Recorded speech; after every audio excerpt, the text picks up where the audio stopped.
Life is religion. Religion is life. Art is religion. Life is art. Sociology seeks to quantify the life that seeps through the cracks. The quantum wave of life collapses when so examined, and we are forced to conclude that the art of life takes shape in all the spaces between birth and death.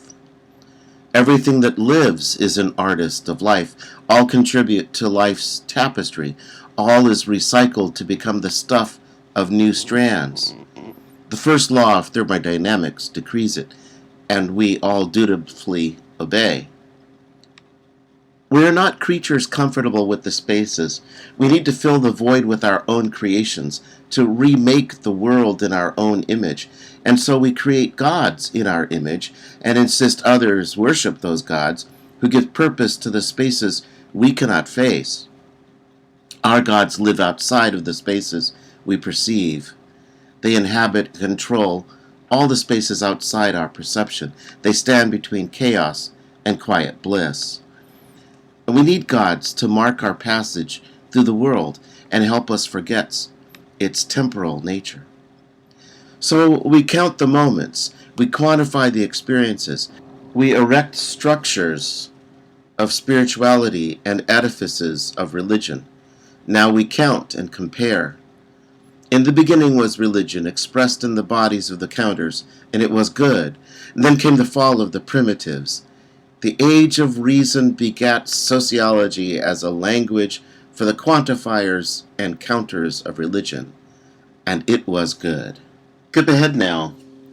Sail past the genocide of indigenous people in what is now the United States. Well, at least speed up a little bit. History must be accommodated. It is the art of time, and it demands attentive respect. So the story is that those indigenous people lived in this land. They had their own gods to fill in their living spaces. Europeans came with the demands of their gods, and lust for dominance of lands and other people delivered at gunpoint. We all know the brutal rest of the tale. The Europeans needed more people to dominate the land, so they invented modern slavery and used their god to bless the practice. Skip ahead. Now we understand that gods die slowly. They can change, adapt, morph into other shapes, and compromise about real estate. But as long as human beings have ancestors, they will carry their gods with them wherever they go. The gods and their stories endure, sometimes even beyond the lives of those that tell about them. In the meanwhile, all must be quantified, because the sociologist must find a way to be paid. And because this particular story about how the ancestors of Native Americans and European Americans can be told in sociological terms. That story is painted with racism. European Americans believe they are the superior race to all others, even though, of course, race does not exist.